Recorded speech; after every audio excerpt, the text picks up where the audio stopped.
Praise the Lord. கிறிஸ்துவுக்குள் பிரியமானவர்களே, காலங்கள் மிக வேகமாக ஓடிக்கொண்டிருக்கிறது. நாம் இந்த வேத வகுப்புகளை ஆரம்பத்திலிருந்து கர்த்தர் நம்மோடு கூட அவர் இடைப்பட்டு கொண்டே இருக்கிறார். நாளில் கூட நான் சாலமன்ட்ட சொன்னேன், இந்த வேதத்தை இத்தனை ஆண்டுகள் எனக்கு புரியாத விதமாக கர்த்தர் என்னோடு கூட பேசி கொண்டிருக்கிறார், சொல்லி கொண்டிருக்கிறார். அதை தொடுவதற்கே பயமாக இருக்குது. இத்தனை ஜீவனுள்ள ஒரு புஸ்தகத்தை உலகத்தில் எவங்கிட்ட எந்த மதத்தினரிடம் கிடையாது. அப்பேற்பட்ட ஒரு வேதத்தை கர்த்தர் நம்மிடத்தில் பாதுகாத்து நமது கரங்களிலே கொடுத்து நமது எவ்வளவா நாம் அதை அசட்டை செய்திருக்கிறோம், அதை புரியாமல் இருந்திருக்கிறோம் என்பதற்கெல்லாம் இந்த நாட்களிலே கர்த்தர் நம்முடைய இருதயத்தை ஊடுருவி போகத்தக்கதாக நம்மோடு பேசி கொண்டிருக்கிறார். நாம் அக்டோபர் 7ஆம் தேதி நேரத்தில் இந்த யுத்தம் ஆரம்பித்த பொழுது நாம் கேள்விப்பட்ட வார்த்தைகள் என்ன? காசா, இல்லைங்களா? காசா, அஸ்கலோன், அஸ்தரோல். ஆக இன்றைக்கு நெருங்கி வந்து இப்பொழுது ஏறக்குறைய உலகத்தின் ஈட்டிலே நடைபெறுவருடைய காரணங்களெல்லாம் எழுதி வைத்திருக்கிற ஒரு வேதத்தை நம்ம கரைகளை வைத்துக்கொண்டு இன்றைக்கு மனிதர்கள் தேவனை எந்த அளவுக்கு அவரை அலட்சியம் செய்ய முடியுமோ, அவரை பரிகாசம் செய்ய முடியுமோ அவ்விதமாக நடந்து கொண்டிருக்கிற நாட்களிலே மனிதர்கள் தான் தோன்றித்தனமாக தலை கணத்தவர்களாக இன்றைக்கு தன் தலைகணத்திலே பேசி கொண்டிருக்கிற ஒரு கூட்டம் மக்கள் மத்தியிலே நாம் ஒருவேளை 4 பேராக இருக்கலாம், 5 பேராக இருக்கலாம். கர்த்தர் தம்முடைய வார்த்தைகளை நம்மோடு கூட பகிர்ந்து கொண்டிருக்கிறார். நான் முதலிலே நம்முடைய வேதப்பாட கிரமமான வேதப்பாடத்துக்கு அப்பால் சென்று ஒரு 4 வசனங்களை படுத்திவிட்டு அதன் பிறகு நாம் நம்முடைய கிரமமான நியாயாதிபதி புஸ்தகம் போகலாம். இப்போது நடந்து கொண்டிருக்கிற யுத்தம் ஏறக்குறைய உலக யுத்தம் ஆரம்பித்து விட்டது. அதுக்கு முக்கிய காரணம் என்ன? ஒரு விளையாட்டு மைதானத்தில், அந்த விளையாட்டு மைதானத்தின் பேர் என்ன?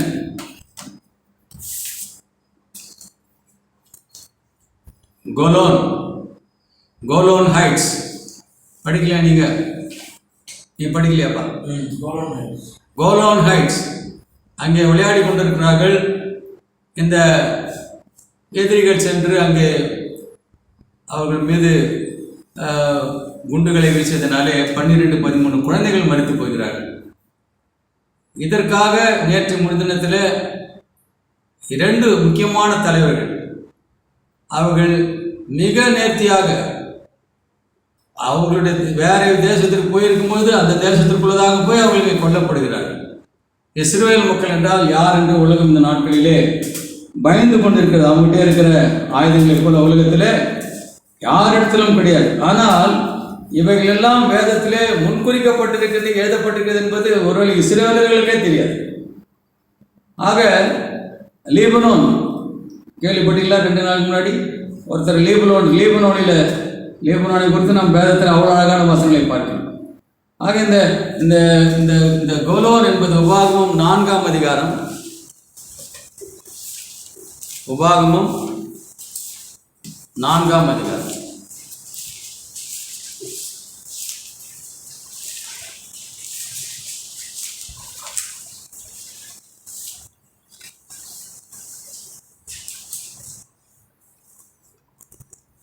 உபாகமம் 4ஆம் அதிகாரம் 42ஆம் வசனம். ரூபனியரை சேர்ந்த சமபூமியாகிய வனாந்தரத்தில் உள்ள பேசேரும் காத்தியரை சேர்ந்த கீலியாத்தில் உள்ள ராமோத்தும் மனாசேரை சேர்ந்த பாசானில் உள்ள கோலானுமாகிய. அப்ப இந்த கோலானுக்கு இன்னொரு பேர் என்ன? பாசான். எங்க இருக்குது? உபாகமத்தில் எழுதியிருக்கிறது. 3 பட்டணங்களை மோசே யோர்தானுக்கு புறத்திலே சூரியோத திசையிலே ஏற்படுத்தினான். இதுவே மோசே இஸ்ரவேல் புத்திரருக்கு விதித்த பிரமாணம். யோசுவாவின் புஸ்தகம், நாம் படித்த யோசுவாவின் புஸ்தகம் 21ஆம் அதிகாரம். யோசுவா 21.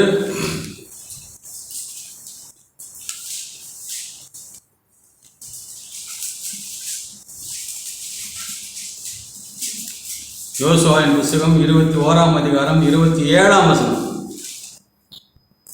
லேவியரின் வம்சங்களிலே ஏன் கெர்சோன் புத்திரருக்கு கெர்சோன் புத்திரருக்கு மனாசேயின் பாதி கோத்திரத்தில் கொலை செய்தவனுக்கு அடைக்கல பட்டணமான அப்போ பாசானில் உள்ள கோலானை இந்த தேசம் என்னவா கொடுக்கப்படுது? அடைக்கல பட்டணமா இருக்கிறது. ஒருவன் வேற எங்காவது கொலை செய்து விட்டான் என்றால் அவன் அடைக்கலம் தேடுகின்ற ஒரு பட்டணமாக இருக்கிறது. ஆனால் அந்த பட்டணம் இன்னைக்கு என்னவாக இருக்கிறது? இன்றைக்கு கொலை செய்கிற பட்டணமாக மாறி போயிருக்கிறது. அங்கதான் கொலை நடந்து முடிஞ்சது கோலான்ல.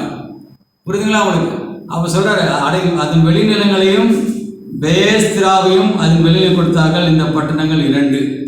எவ்வளவு இது எழுதி எத்தனை ஆண்டுகள் ஆயிருக்கும் இல்லைங்களா?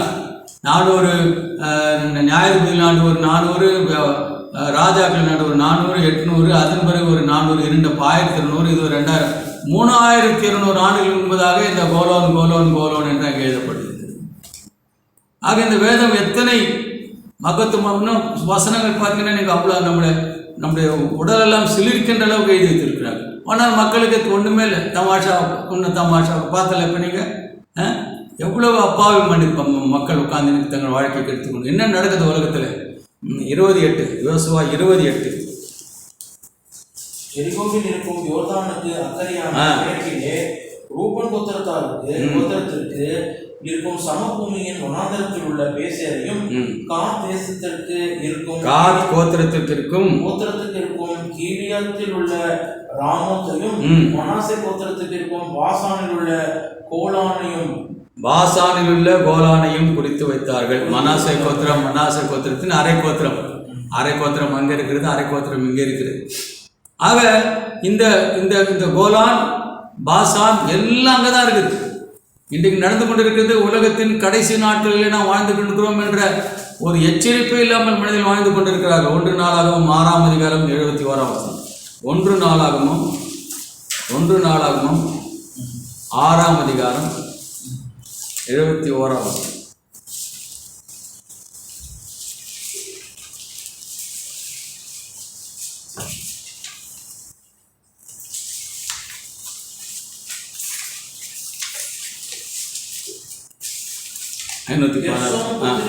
கெர்சோன் புத்திரருக்கு மனாசேயின் பாதி கோத்திரத்திலே பாசானில் இருக்கிற கோலானும் அதன் வெளிநிலங்களும், அஸ்தரோத்தும் அதன் வெளிநிலங்களும் சொல்லிக்கொண்டே இருந்தது இல்லையா? ஆக இவைகள் எல்லாம் பிரித்து கொடுக்கப்பட்ட அந்த தேசங்கள். ஒன்று நம்ம நீங்க பார்த்தோம், ஜாதிகளுக்கு பிரித்து கொடுக்கப்பட்டது, அடைக்கல பட்டணங்களாக பிரித்து கொடுக்கப்பட்டது. இன்னொன்று என்ன கொடுத்தாங்க? 3வதா லேவியருக்கென்று பிரித்து கொடுத்தார்கள். லேவியருக்கென்று ஒரு தனி இடம் கிடையாது. அது கூட ஒரு சொன்னீங்க தான் நான் கடந்து போனேன். ஆக அப்படிப்பட்ட ஒரு பட்டணத்தில், அடைக்கல பட்டணத்தில் இன்றைக்கு என்ன நடக்குது? இன்றைக்கு கொலைகள் நடந்து கொண்டு இருக்கிறது. கடைசியாக நம்ம வசனம் பார்க்கலாம். ஏசாயாவின் புஸ்தகம் 6ஆம் அதிகாரம் 2ஆம் அதிகாரம் 13. ஏசாயா 2:13.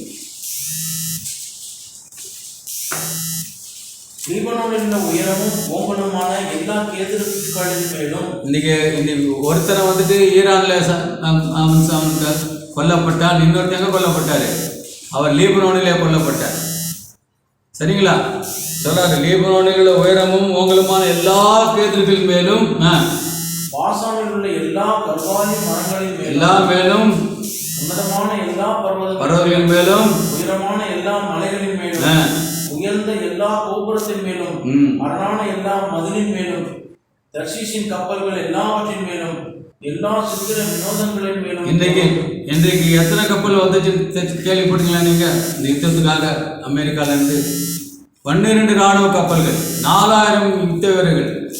ஏன் திடீர்னு கப்பலை பத்தி பேச, மரத்தை பத்தி பேச? திடீர் தர்ஷீஷின் கப்பல்கள் வந்து கொண்டிருக்கிறது. எல்லாவற்றின் மேலும், எல்லா சித்திர வினோதங்களின் மேலும் வரும். அப்பொழுது நரலின் மேட்டிமை தாழ்ந்து, மனுஷரின் வீராப்பு தனியும் கர்த்தர் ஒருவரே அந்நாளில். என்ன அப்படியே பயங்கரமா சொல்லிட்டே போறாரு அவர்.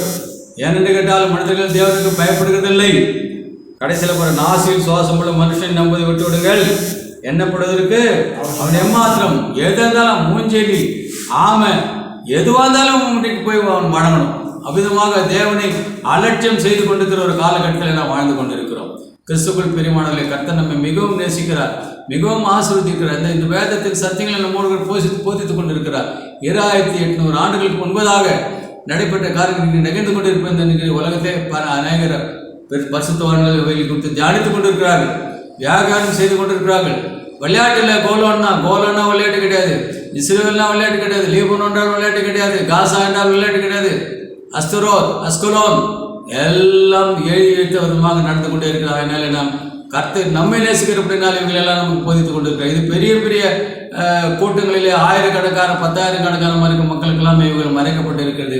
கர்த்தருடைய பிள்ளைகளாக அவரை நாம் நேசிக்கிறபடினால கர்த்தர் நம்மளுக்கு போதித்துக் கொண்டிருக்கிறார். அதே விதமாக வழக்கமாக கிரமமாக பார்த்து கொண்ட நியாயாதிபதி புத்தகத்துக்கு நீங்கள் வந்தீங்கன்னா அந்த நிகழ்ச்சி உங்களை எல்லாருக்கும் நன்றாக தெரியும். கடைசிக்கு போயிடலாம். நம்ம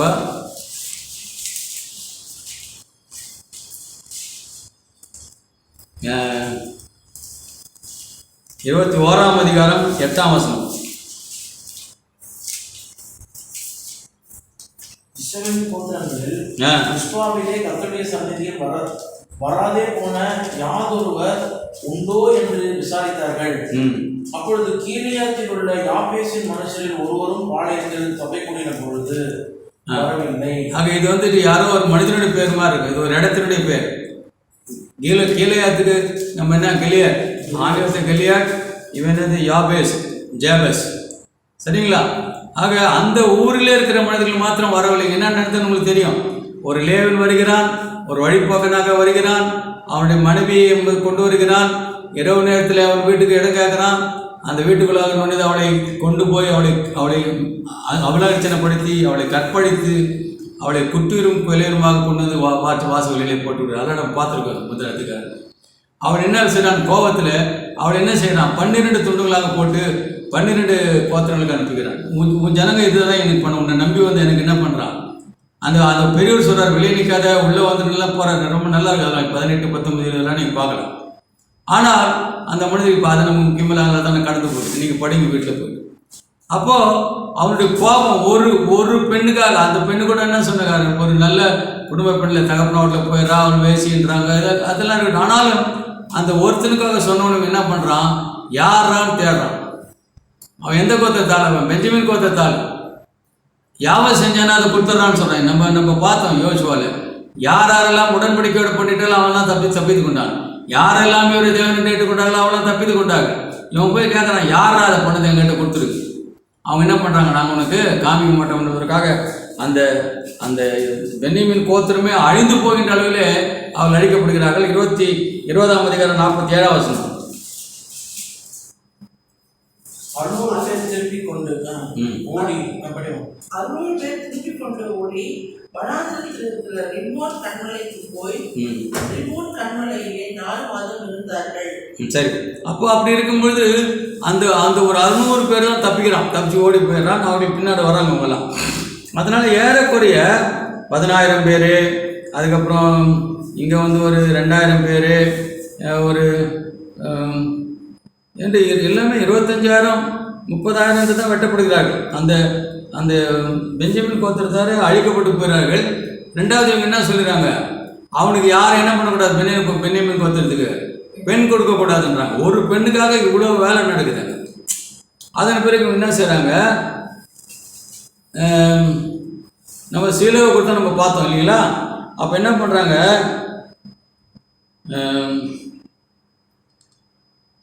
எல்லாரையும் போய் வெட்டுங்கன்றாங்க. யார் வரலையோ, இந்த யாபேசின் மனுஷர் யார் வரலையோ அவங்களெல்லாம் போய் வெட்டுன்னு சொல்கிறாங்க. 26ஆம் அதிகாரம் 12ஆம் வசனம். இவர்கள் கிலியாத்தில் உள்ள யாபேசின் குடிகளிடத்திலே புருஷரை அறியாத 400 கன்னி பெண்களை கண்டுபிடித்து அவர்களை கானான் தேசமான சீலோவில் இருக்கிற பாளையத்திற்கு கொண்டு வந்தார்கள். சீலோவை குறித்து நம்ம பார்த்துருக்கோம் இல்லைங்களா, கர்த்தருடைய பெட்டி இருக்கிற இடம் சீலோ. அப்போ 13ஆம் வசனம். அப்பொழுது ரிம்மோன் கண்மலையிலிருந்து இருக்கிற பென்யமீன் புத்திரர்களுடைய பேசவும் அவர்களுக்கு சமாதானம் கூறவும் சபையார் எல்லாரும் மனுஷரை அனுப்பினார்கள். ஆமா, இப்போ அந்த 600 பேர் ஓடி போய் ஒழிஞ்சிருக்கான் பாரு. அவனை தவிர மற்ற எல்லாம் அழிஞ்சிட்டான்.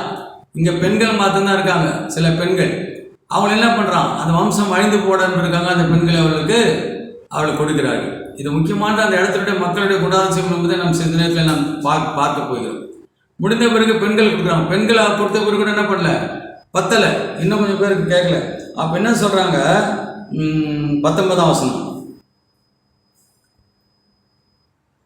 பின்னும் இதோ பெத்தேலுக்கு வடக்கே பெத்தேலிலிருந்து சீகேமுக்கு போகிற பாதைக்கு கிழக்காகவும் லீபனோனுக்கு தெற்காகவும் இருக்கிற சீலோவிலே வருஷந்தோறும் கர்த்தருக்கு பண்டிகை கொண்டாடப்படுகிறதே என்று சொல்லி அவர்கள் பென்யமீன் புத்திரரை நோக்கி, நீங்கள் போய் திராட்சை தோட்டங்களிலே பதிவிருந்து சீலோவின் குமாரத்திகள் கீத வாக்கியத்தோடு நடனம் பண்ணுகிறவர்களாய் புறப்பட்டு வருகிறதை நீங்கள் காணும்போது திராட்சை தோட்டங்களிலிருந்து புறப்பட்டு உங்களில் அவரவர் சீலோவின் குமாரத்திகளில் ஒவ்வொரு பெண்ணை பிடித்து பெண்ணின் கோத்திரத்துக்கு கொண்டு போங்க. அந்த நாள் நம்ம பார்த்தோம், யுத்தத்தில் முடிஞ்சு போனால் என்ன பண்ணுவான், மாடு அது இல்லாமல் கூட என்ன தூக்கின்னு போவான், பெண்களை தூக்கின்னு போவான். அது சாதாரண அவங்க ஒரு கடை பொருளாகத்தான் அந்த காலத்தில் அவர்கள் நடத்தப்பட்டார்கள்.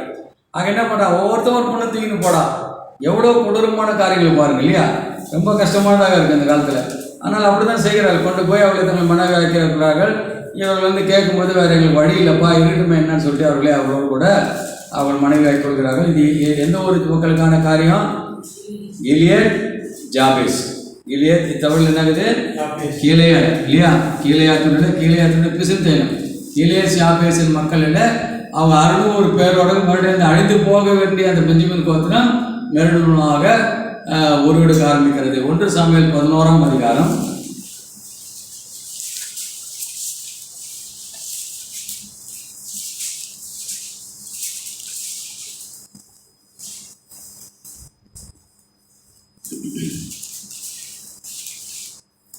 ஆக இங்க வந்துட்டு முதல் வசனம் படிக்க. அக்காலத்தில்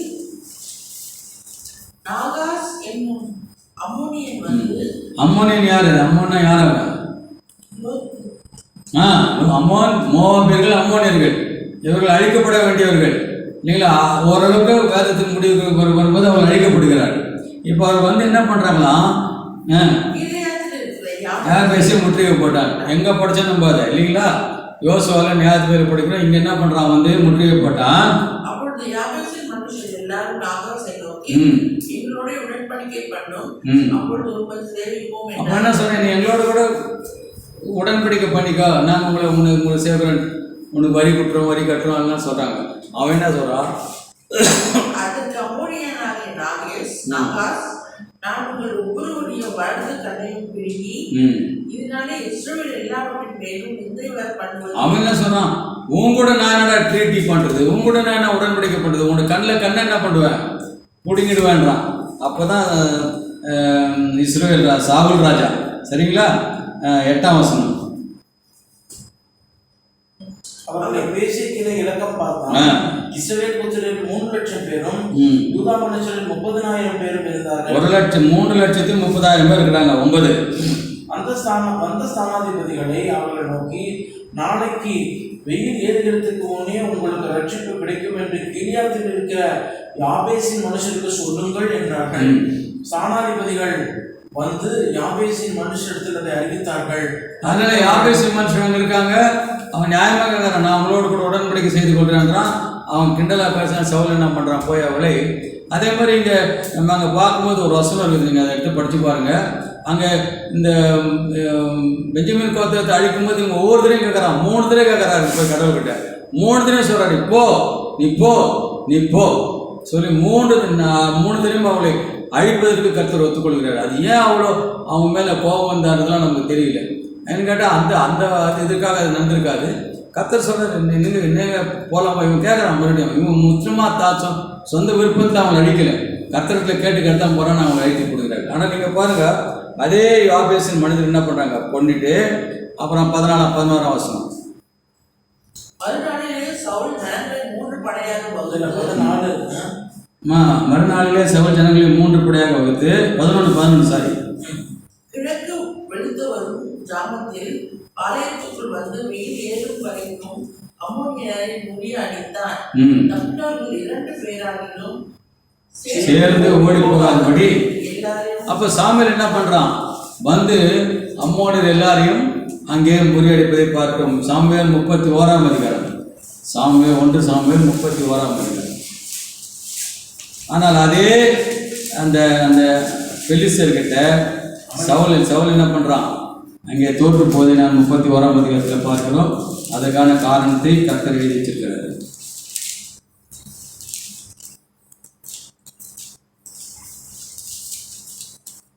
படிங்க, 2 வசனம் படிங்க. 31:1-2. பெலிஸ்தர் இஸ்ரவேலரோடு யுத்தம் பண்ணினார்கள். இஸ்ரவேலர் பெலிஸ்தருக்கு முன்பாக முறிந்தோடி கில்போவா மலையிலே வெட்டுண்டு விழுந்தார்கள். பெலிஸ்தர் சவுலையும் அவன் குமாரையும் நெருங்கி தொடர்ந்து சவுலின் குமாரை யோனத்தானையும் அபினதாபையும் மல்கிசூவாவையும் வெட்டி போட்டார்கள். 8ஆம் வசனம். வெட்டுண்டவர்களை முறித்துக் கொள்ள பெலிஸ்தர் மறுநாள் வந்தபோது அவர்கள் சவுலும் அவனோடு குமாரர்களும் கில்போவா மலையிலே விழுந்து கிடக்கிறது. அவன் தலையை வெட்டி அவன் ஆயுதங்களை எடுத்துக்கொண்டு தங்கள் விக்கிரகங்களின் கோவில்களுக்கு ஜனங்களுக்குள்ளும் செய்தியை பிரசித்தப்படுத்தும்படி அவர்களை பெலிஸ்த தேசத்திலே சுற்றிலும் அனுப்பி அவன் ஆயுதங்களை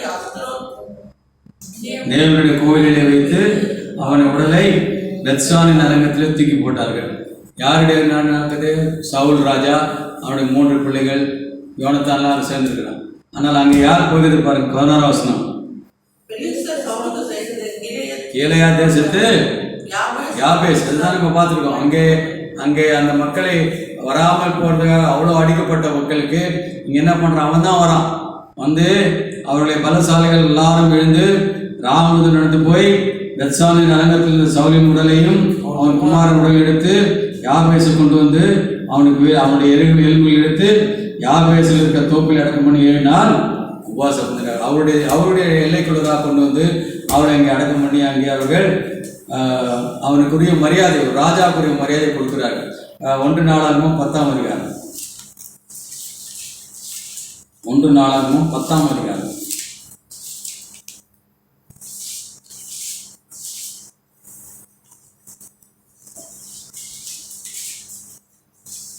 இங்கே அதே தான் இங்கே 9, 10 சொல்றாரு.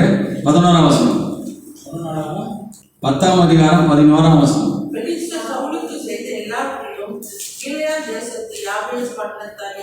மறுபடியும் அதே ஜனங்கள் தான்.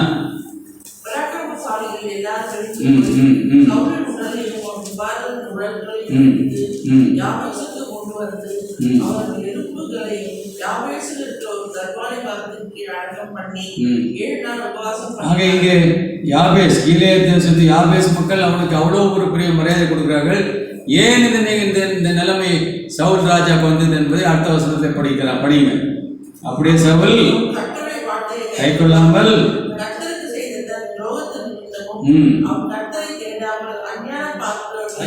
அஞ்சனம் பார்க்கிறவர்களை கேட்கும்படிக்கு அதுக்காக அவரை கொன்று. அதனால கர்த்தர் வந்துட்டு எதுவுமே தப்பா நடக்கல. இவ்வளோ வைராக்கியமா இருந்தவன் கொஞ்ச நாள் என்ன பண்ணிட்டான்? அஞ்சனம் பார்க்கறது, தேவனுடைய பிரிந்து போகிறது, இவர்கள் எல்லாம் செய்யும்போது கர்த்தர் கோவப்படுகிறார். அவர் ஏன் கோவப்படுறாரு? இன்னைக்கெல்லாம் அவருக்கு எவ்வளோ கோபம் இருக்கும் இந்த நாட்டில். நீங்கள் இன்னும் ஒரு வார்த்தை அதான் சொன்னீங்க. இன்னைக்கு பேசுகிற மாதிரி அடுத்த வாரம் நம்ம என்ன பண்ண முடியாது? ஒரு வேளை பேச முடியாது. நம்முடைய தேசத்துக்கு நெருக்கத்தில் இருக்கான், பாகிஸ்தானில் இருக்காங்க. ஆக எந்த நேரத்தில் எது நடக்கும் என்று யாருக்கும் தெரியாது. உலக மகா யுத்தம் நெருங்கி கொண்டிருக்கிறது. நாம் நம்மை கர்த்தருடைய வருகைக்காக ஆயத்தப்படுத்திக் கொள்கின்ற நிலைமையிலே நாம் கர்த்தரை தான் போய்த்து கொண்டிருக்கிறோம். இதெல்லாம் திடீர்னு நடக்குது, யாருக்கும் தெரியாது. கோலோன் ஃபுட்பால் கிரவுண்ட்னு சொல்லுப்பான். ஆனால் அவர்கள் கர்த்தர் அங்கேயே சபித்து போட்டிருக்கிறார். அது அடைக்கல பணத்திலே போய் அவர்கள் மனிதர்களை சாகடிக்கிறார்கள். அதனால கிறிஸ்துவுக்கு 2 சாமுவேல் இதை பற்றி முக்கியமாக 2 சாமுவேல் 2ஆம் அதிகாரம். 2 சாமுவேல் 2ஆம் அதிகாரம்.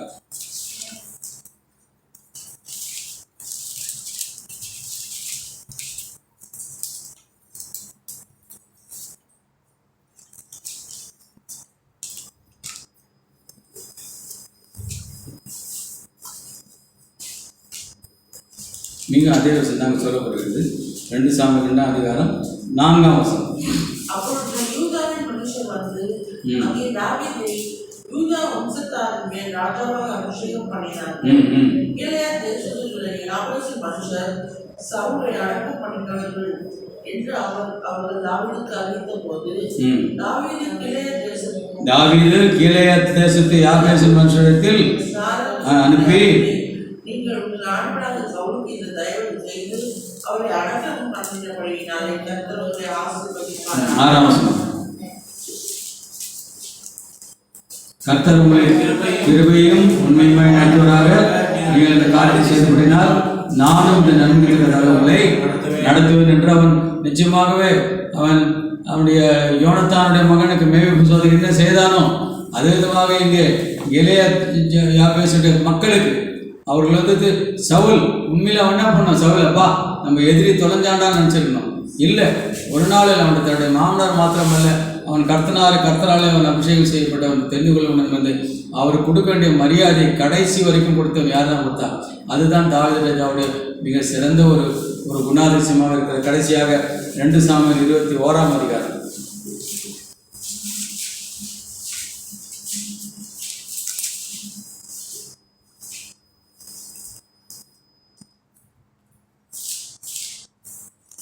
சாமுவேல் 21ஆம் அதிகாரம் 12, 13, 14. தாவீது போய் பெலிஸ்தரின் கில்போவாவிலே சவுலை வெட்டின